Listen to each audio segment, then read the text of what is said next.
So as we were experimenting with this content, one of the things we discovered pretty quickly is we just didn't want to continue to scale monster damage up, in a really significant way as you're kind of going through this content. We really want to focus a lot more on monster health scaling as you go, because we quickly get to a point where like any bat like clips you, which is basically just they are really tanky at that point, and it just makes it a less fun experience overall. So we wanted to make sure it was much more about like, can you beat that timer? Can you survive the bosses at the end?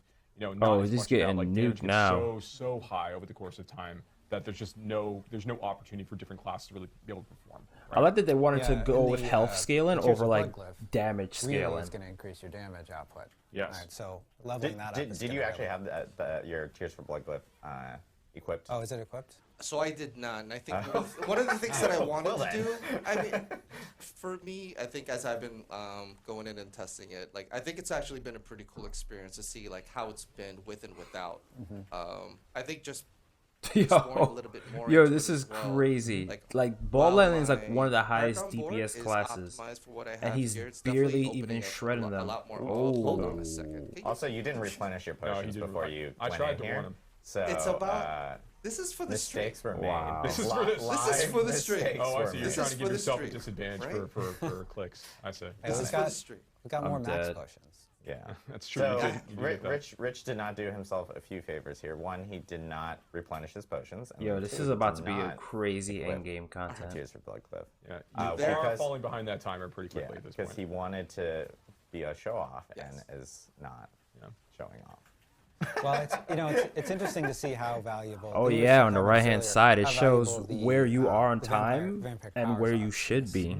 That's kind of cool. Well. Yeah, really configuring those. They probably did that for other events that have the timer, but I've never really a lot less dangerous to deal with across the board. Like, you don't have to deal with that charging stun. You don't have to deal with you don't have to deal with the paralyzed. Wild, bro. You have some advantages. I think it's funny that we got snakes randomly twice in a row. But hey, that's the nature of live gameplay. And I will say it's not just snakes though. You can see other things in this. This is also like one of the worst types of fight. Each time you enter like there's Abattoir of Zir, stuns. you're gonna have different monsters, different tile sets, different layouts. And I think the big thing here is that my eye is definitely drawn into the timer compared to how it was in the tier 1. I'm definitely not taking out as many monsters as I need to get the potions and. Bro, this is really look how tanky they are. That and everything seems fine. I will say like the normal progression for players will be oh my gosh. Well then that ends the story of Rich. And did my best. I will say that the normal progression for players is not to go immediately to a 10. Yeah. Chat deemed that you needed to go to a 10 immediately. That's true. He also didn't equip the Bloodglyph, so maybe if you have the Bloodglyph equipped, it'll be a little bit better. But he also did not have that. But this takes us to an interesting point. What happens when you die in it? So when you die in the video game, you die in the video game. So actually, you're going to lose your run because you have no respawns available when you go through a Abattoir of Zir run.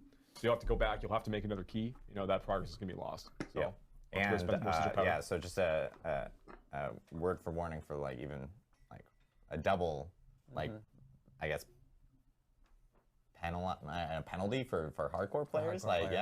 Lose your character and.